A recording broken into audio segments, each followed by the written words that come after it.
Well, today we're going to use it to make some seitan chorizo. So a lot of vegans and vegetarians use it as a meat substitute. Have you worked with it before? No. Is it hard to work with? No, it seems pretty easy so far. So I've read it's used a lot in bread making too. So I'm kind of interested to mess around with that a little bit. Do you make bread here? We don't make it here, but I have made plenty of bread in my time. And where do you find it? I found this one specifically at the Dill Pickle, which is a food co-op here in Logan Square. I'm sure you can find it at most grocery stores, carry it. And what does it look like? How do you work with It looks just like a flour, like very fine powdered grain. Yeah. Is it at texture? It is mainly about texture, yeah. What kind of texture is it at? Today it's going to be kind of crumbly like chorizo would be, so like a ground meat. You eat like this normally? I don't. I'm a good Irish girl who has meat and 2 veg for most meals. These are little quinoa patties.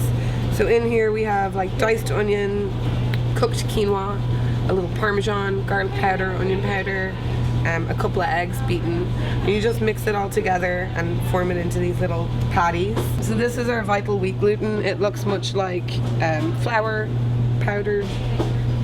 And basically you're just going to mix all your dry ingredients first. So we have like a bunch of spices, so like paprika, chili, cayenne, onion powder.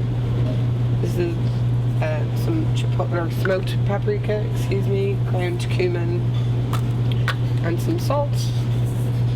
We're going to add a little annatto to it also. Annatto is it's used in regular chorizo for like the color. You get that really red or yellow.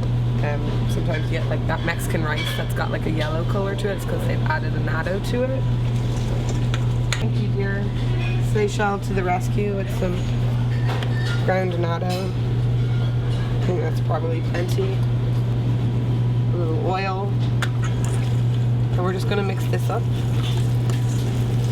It already kind of looks like chorizo already.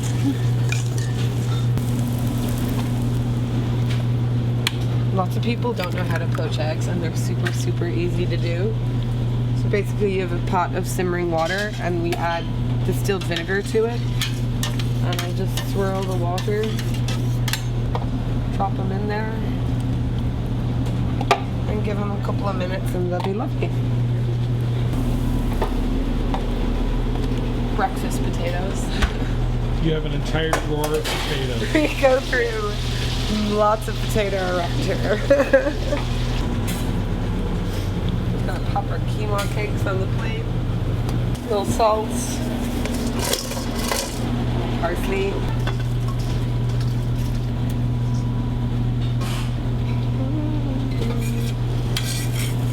And I'm just gonna start putting our chorizo on there. Our beautiful poached eggs.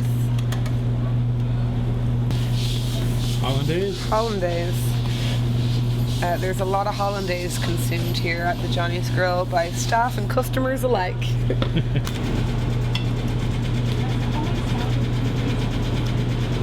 That's pretty close. Tastes like chorizo? Similar. And I love chorizo. I mean, the flavor is there for sure, and the texture is just slightly different, but pretty close. Is there anything you do to change it around next I time? would put back the apple cider vinegar a little bit, I think. That was in what?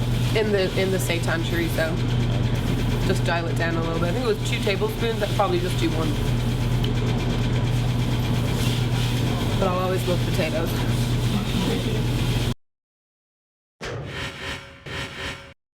I challenge Rachel Dow from the Betty to do a recipe with amaranth. And why amaranth? Because it's a really hard grain to cook.